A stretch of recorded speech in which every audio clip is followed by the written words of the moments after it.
Фестивалымыз Катыркөл селосында сделка толық өтті. Қазір Русланды құттықтауға бара жатырмыз.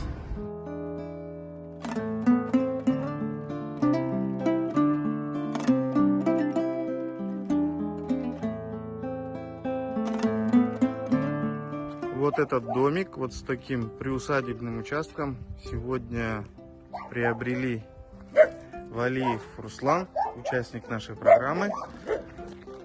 Хороший домик.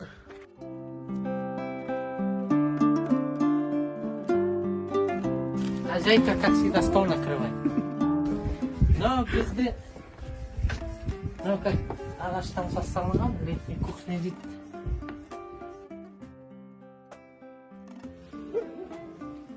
Қуаныштымын мынандай үй алған.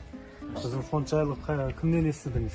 Мен Ташиков Медет дейтін осындай, осы ауылдың тұрғыны бұрын, осы сендерде сізді естейді сонда істемей.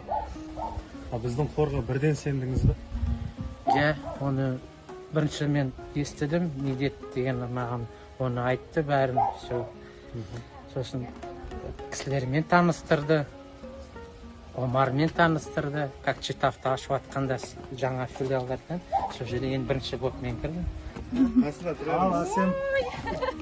Рахмет сізге. Руслан екеуіңіз тек қана осы үйде көбейіп, тек қана қызық қуаныш болып, балдарыңыз көп болып, балаларыңыздың қызығын осы үйдің арқасында көре беріңіздер.